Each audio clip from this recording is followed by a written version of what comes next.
ప్రగతి గారు ఒక ఆడియో లాంచే కదా ప్రీ రిలీజ్ ఈవెంట్‌లోను. నాకిద్దరు అమ్మాలున్నారు అని చెప్పడం జరిగింది. అంత ఎఫెక్షన్ ఏంటిదమ్మా? ప్రగతి గారు ఆ! ఇటు బుజ్జి బుజ్జి బుజ్జి అంటారా మీరు? ఆ! బుజ్జి ఓకే. అంటాము. నాకెవ్వరు లేరు వీళ్ళిద్దరే నాకు అని చెప్పడం జరిగింది మీ గురించి. ఏంటమ్మా సందర్భం? ప్రగతి నాకు ముందే తెలుసు. ఓకే. చెన్నైలో ఉన్నప్పుడే ఒక సీరియల్ చేసాం. ఆహా! ప్రగతి నేను. అచ్చా! ఎప్పుడో చేసాం.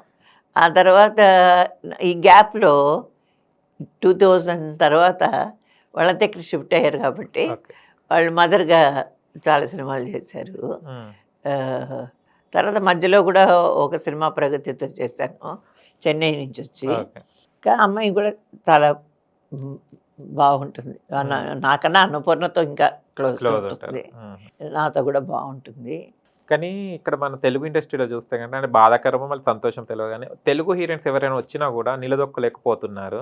వేరే వాళ్ళ ఇప్పుడు 'లయ' గారు గానియండి, అప్పట్లో 'ప్రత్యూష' అనే అమ్మాయి, ఇప్పుడు 'అర్చన' గానియండి, వీళ్ళందరూ మన తెలుగు అమ్మాయిలు. ఎక్కువ సస్టైన్ కాలేకపోతున్నారు. ఎందుకు కావచ్చమ్మా? ఇప్పుడు మీలాంటి లెజెండ్స్ ఇప్పటి వరకు కంటిన్యూ అవుతున్నారు. ఒక 'వై. విజయ' గారన్నా గూడా, ఇప్పుడు 'అన్నపూర్ణమ్మ' గారన్నా గూడా, వీళ్ళందరూ ఒక పేర్లతోనే మనం చెప్పుకోవచ్చు. 'విజయశాంతి' గారన్నా. ఇప్పటి హీరోయిన్స్ ఎందుకు అంతవరకు ఎళ్ళలేకపోతున్నారు? ఒక 10, 15 సినిమాలకే క్లోజ్ చేసుకుంటున్నారు చాప్టర్. ఏమో మరి రవళి కూడా చాలా సినిమాలు అవును. చేసింది. రంభ, రంభ తెలుగు అమ్మాయి. ఆ! 'రంభ' గూడా. 'రోజా' గారు. రోజా వీళ్ళందరూ ఓ పెళ్ళిళ్ళు చేసుకొని వెళ్ళిపోయారు అంతే. అంతే.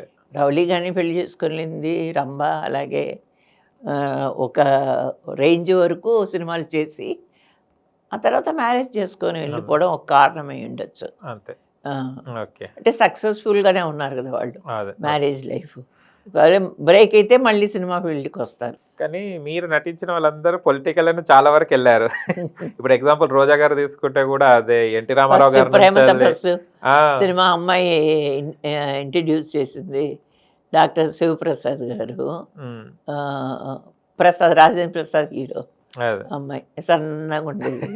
'ప్రేమ తపస్సులో' నేను యాక్ట్ చేశాను. ఆ తర్వాత కూడా చాలా సినిమాలు చేశాను. ఆ అమ్మాయి సొంత సినిమాలో కూడా యాక్ట్ చేశాను. ఓకే. 'లాఠీ చార్జీ' అనుకుంటా సినిమాలో హ్మ్. కూడా చేశాను. ఆ తర్వాత చాలా సినిమాలు చేశాను. అంటే అప్పుడు గూడా ఫైర్ బ్రాండేనా 'రోజా' గారు? కామ్ కామ్‌గా అదేనండి పరిస్థితులు, సందర్భాలను బట్టి మనుషులు కొంచెం బయటికి. మారుతూ ఉంటారేమో. హ్మ్. మారుతూ ఉండొచ్చు. ఓకే. నాకైతే ఆ ఛాన్సెస్ ఏం లేవు. హ్మ్. కాపుగా ఇలాగే ఉన్నాను. ఇలాగే ఉండాలి. ఆహా! పొలిటికల్ అదంతా ఇంట్రెస్ట్ లేదు మీకస్సలు. ఇంట్రెస్ట్ లేదు. పట్టించుకోరు పొలిటికల్. 'జయలలిత' గారున్నారు గదా! 'జయలలిత' గారు సీఎంగా చేశారు. 3 టర్మ్సో, 4 టర్మ్సో ఎన్ని సార్లో గెలవడం జరిగింది. 'శ్రీకృష్ణ సత్యలో' ఆవిడే కదా మెయిను అదే. సత్యభామ. ఆవిడతో చేశాను. చాలా క్లెవర్ ఆవిడ. ఓకే. అప్పట్లోనే దూరంగా కూర్చొనేది. ఎప్పుడు బుక్స్ చదువుకుంటూ ఉండేది. కాదమ్మా ఇంత పాపులర్ మీరందరూ కలిసి ఒక జట్టుగా చేసినోళ్ళు చాలా సినిమాస్ చేశారు గదా! ఏ ఆర్టిస్ట్‌ని అడిగినా గూడా ఇప్పట్లో మేము కలుస్తలేము. వాళ్ళు వేరే దగ్గర ఉన్నాం. కనీసం ఫోన్స్ కూడా మాట్లాడుకుంటలేము అంటుంటారు. ఎందుకీ దూరం? గ్యాప్ గ్యాప్ ఎందుకొచ్చిందా? ఎందుకు? గ్యాప్ అదే చాలా ఆర్టిస్ట్‌లు అంతే అంటుంటారు. అవును. చాలా గ్యాప్ ఎందుకొచ్చిందంటే, ఇప్పుడు సీరియల్స్ చేసేటప్పుడు కూడా మేము ఒక 2 సంవత్సరాలు, 3 సంవత్సరాలు అవును. సీరియల్స్ చేసినా కూడా అంత క్లోజ్‌గా ఉంటాం. అమ్మ, అమ్మ అని, ఆంటీ, ఆంటీ అని ఉంటాం. ఆ తర్వాత మళ్ళీ సీరియల్ అయిపోయిన తర్వాత ఒక 1 ఆర్ 2 మంత్స్ వరకు అలాగా మాటలు అంతే. అవన్నీ ఉంటాయి. ఆ తర్వాత అలాగే దూరం అయిపోతాం. ఏంటో మరి తెలీదు. మీ మూవీస్‌కి మీరే డబ్బింగ్ చెప్పుకునేవారు గదా! ఆ! అప్పట్లో? నేనే. ఎక్కడ కూడా కాంప్రమైజ్ కాకపోయారుగా? తమిళ్ కూడా నేనే. ఓకే. తెలుగు, తమిళ్ నేనే. ఎన్ని లాంగ్వేజెస్ వస్తాయమ్మా మీకు? నాకు తెలుగు, తమిళు, ఇంక మలయాళం, కన్నడ అంతా యాక్ట్ 1 మంత్‌లో పికప్ చేసుకుంటా. ఓహ్! ఏదైనా ఒక 2 షెడ్యూల్స్‌కి పోతే మలయాళం వస్తుంది, కన్నడ వస్తుంది. హ్మ్.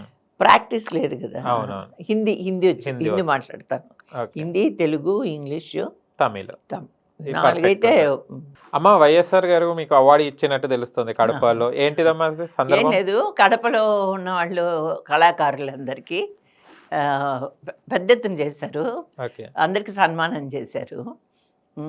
చిరంజీవి గారు కూడా వచ్చారు ఆ ఫంక్షన్‌కి. చిరంజీవి గారు, వైఎస్ గారు ఉండంగా అంటే కడపలో ఉండే అంటే నేను కడపలోనే పుట్టి పెరిగాను అవును. కాబట్టి నాకు చాలామందికి ఆర్టిస్టులందరికీ, తర్వాత మ్యూజిషియన్స్ ఇలాగా రైటర్స్, ఓకే. రచయితలు అన్ని అందరికీ రంగాలకు. అన్ని ఓకే. రంగాల్లో ఉన్న వాళ్ళందరినీ పిలిచి మాకు సన్మానం చేశారు. Oh super. Nice to meet you అమ్మ. చాలా హ్యాపీగా ఉంది. అయ్యో! చాలా చాలా సంతోషంగా ఉంది.